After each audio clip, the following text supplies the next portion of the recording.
Hi runners, I'm Laura and I'm here with a first look at the Brooks Adrenaline GTS 23.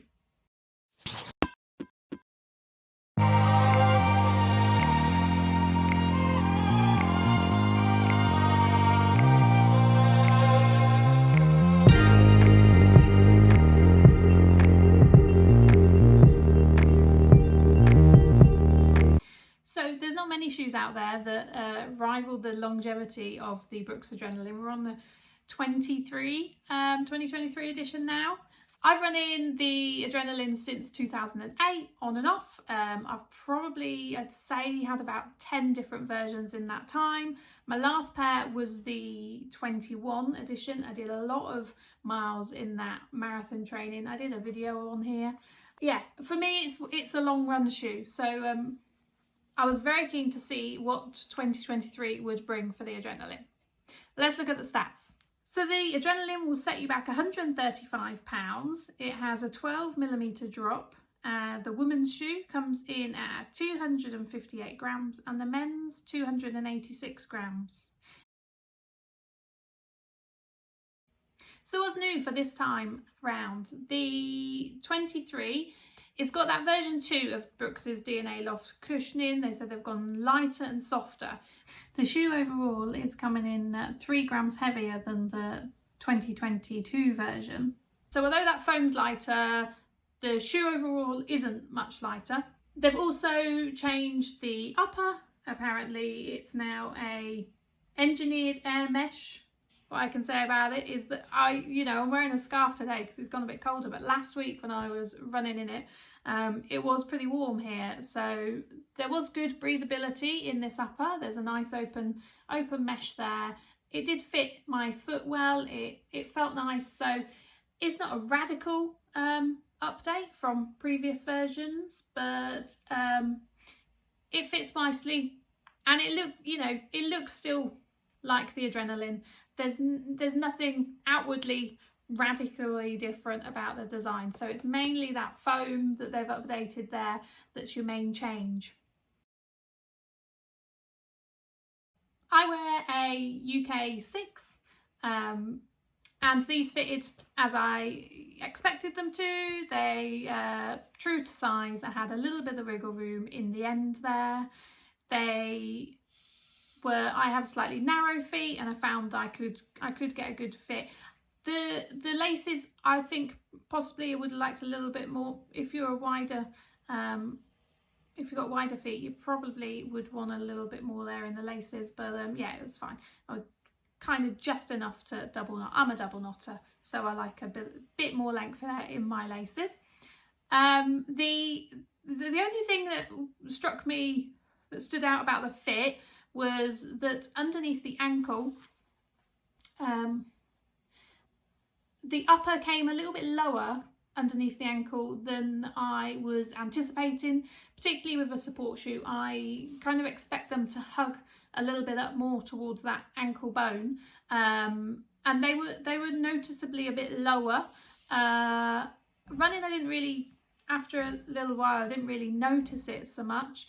But it was just something that stood out to me as not being how I expected.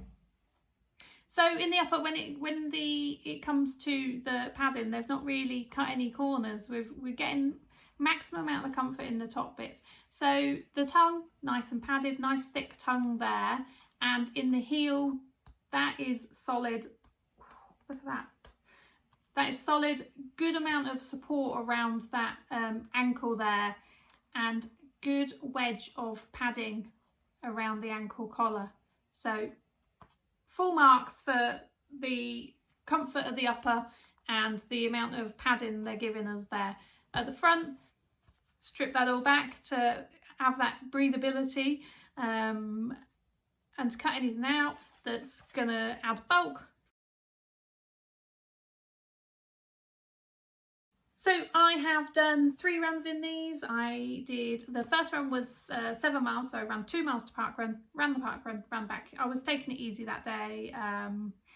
So yeah, pretty easy miles all the way around that run. I set off, and because I've run in Adrenaline over the years so much, I didn't think 7 miles would be an issue. Straight out the box, popping them on and going off for a run.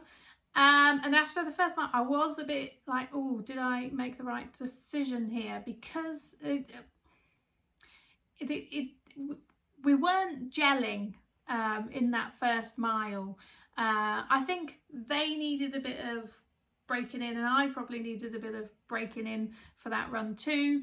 I'd say once I got kind of midway through my run, we'd both loosened up a bit and we were a bit happier. But I did feel like I was sitting more on top of the shoe, on top of the sole, than in it. Some shoes come round and hug your foot a bit. I did feel like I was on top of it.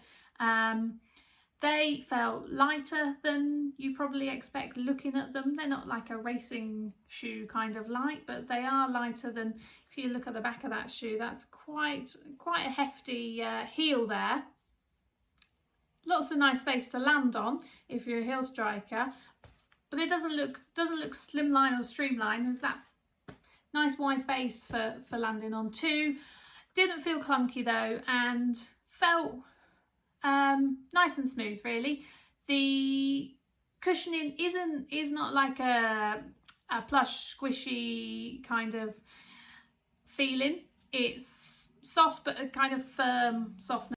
It's very much that adrenaline kind of ride. I had dug these out the week before to go for another run in them. These bedded in, if these in maybe another 20 miles, I think will be feeling great. You know, you got to get through that early bit and break them in. They are comfortable now, but I think that they're going to benefit from me going out for a few more runs so we can gel a bit more together. So my second run in them, I'd done a hard interval session with my club on a Tuesday. So then when I went out on the Thursday, often I would reach for something maybe a bit softer, but so I put the adrenaline on, and it was nice going into something with that support. My legs were a bit tired. I went out for 6 miles, and on the way home, my pace did pick up a bit. They're not a shoe that's designed for running speedy in, but as my pace picked up, they felt okay.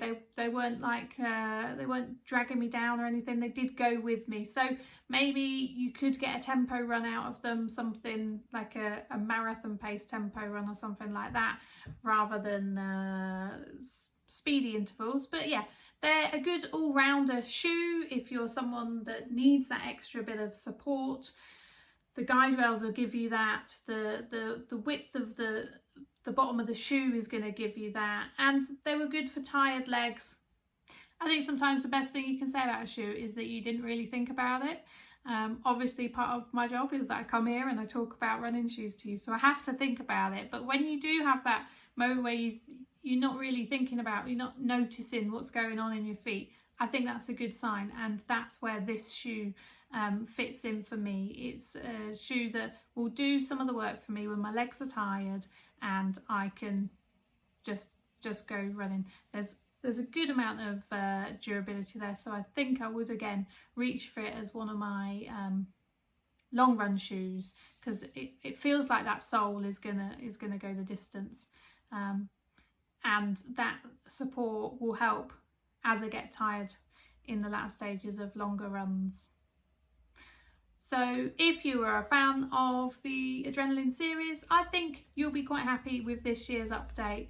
Give it a go.